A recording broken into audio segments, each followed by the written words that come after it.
Well, this week we continue our series titled Thrive, where we look at how Christian faith and practice can help us thrive in this world and not merely survive within it.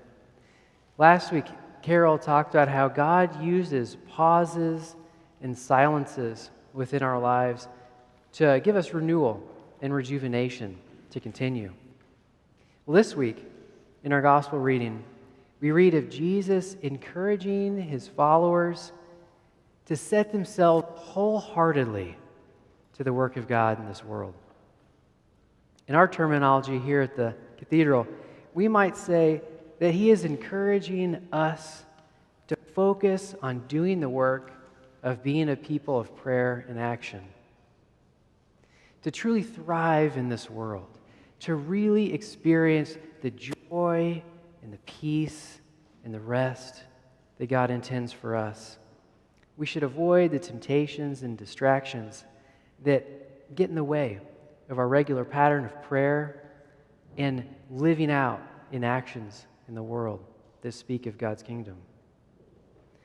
Our pattern of communal prayer that we're engaged at even right now is intended to encourage us, to give us strength and passion, to continue to prepare us to serve this world in love.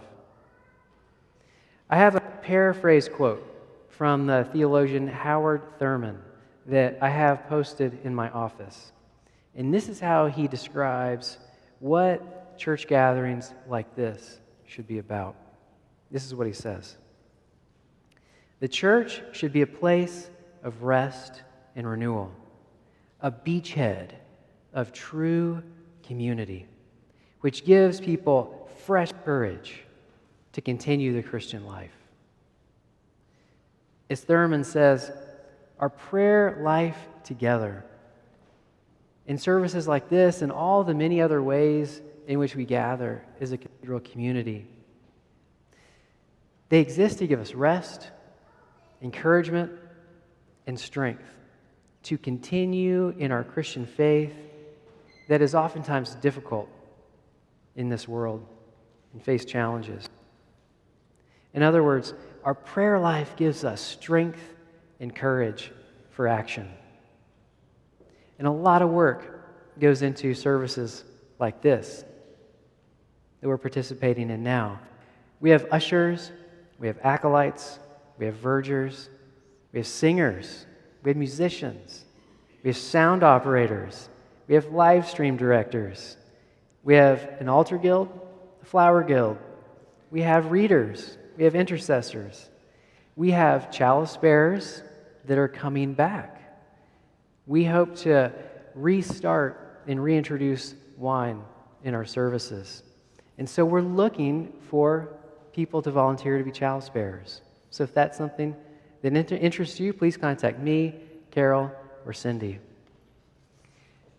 And we have many other ministries that go on to support our services of prayer. But why do we do all of that?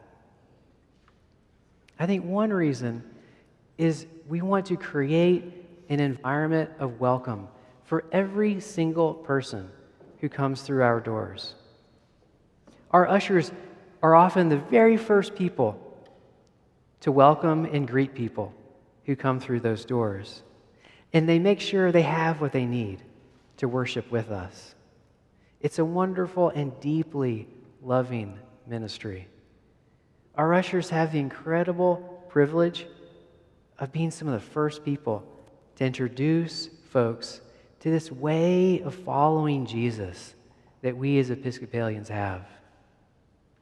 Well, another reason why we gather together for prayer is that it gives us an opportunity to really step into a ministry to help each other.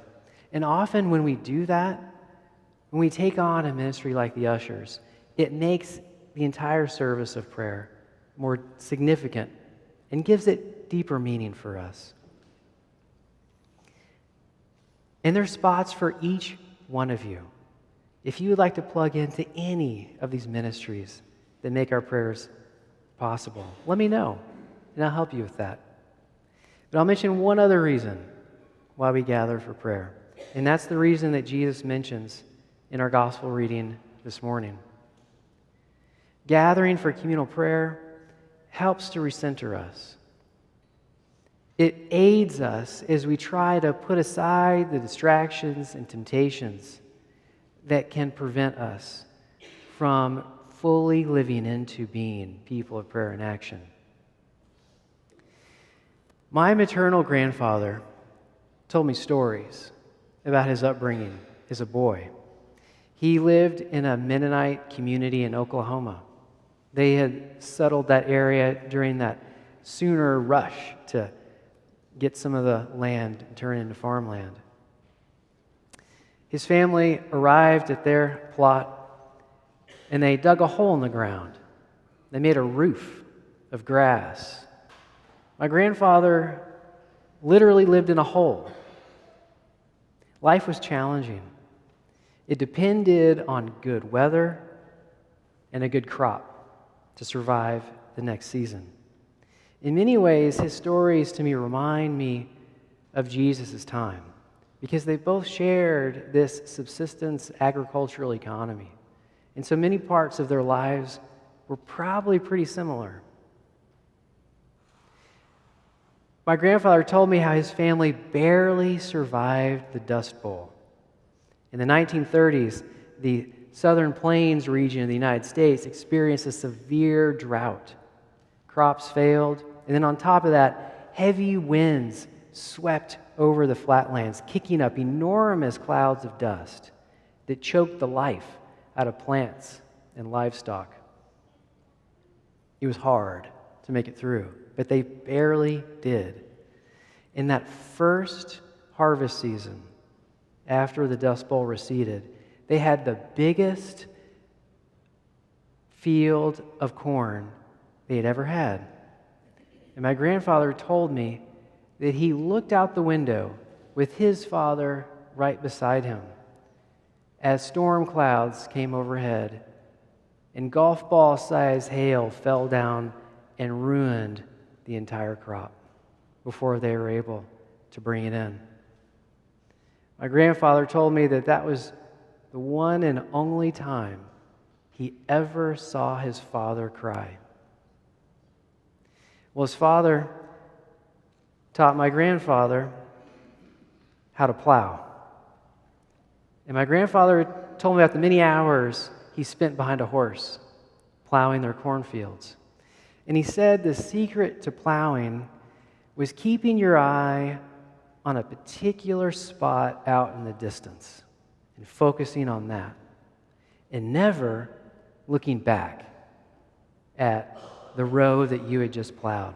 Because if you did that, you'd lose focus and your plow would start to zigzag.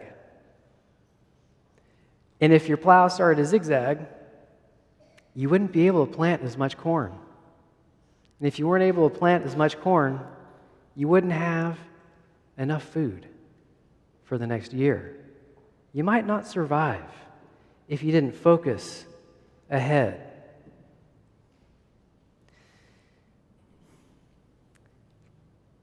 This is the similar advice that Jesus gave his followers.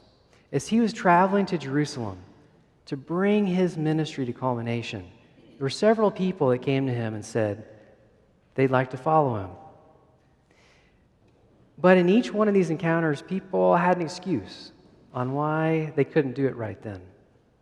As they were traveling, some of the messengers they sent ahead to Samaria weren't welcomed. The Samaritan village didn't want to accept Jesus. And so Jesus' disciples were angry about that. And they wanted to take vengeance out on that village. And Jesus had to tell them, back up. We're not here to hold grudges. We're here to love our neighbor. And then some other people came up to Jesus and said, I want to join in too. But they essentially said, I'm going to have to wait until I'm retired to join up with you. And Jesus' advice to them was, once you set your hand to the plow, you have to focus forward. You can't look back. I don't know about you, but I experience all of these temptations that Jesus' disciples did.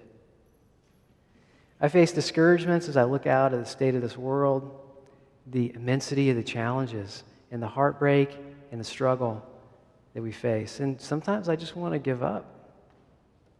I need this pattern of prayer that we have, that we're engaged at right now, to recenter me, to help me focus on keep living this Christian life of prayer and action that God has invited me into.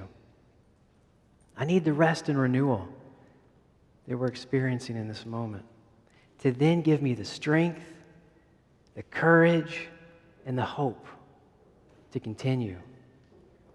If you want to thrive in this world, gather with us for prayer. And then put your hand to the plow and focus on being people of prayer and action. And don't look back. Amen.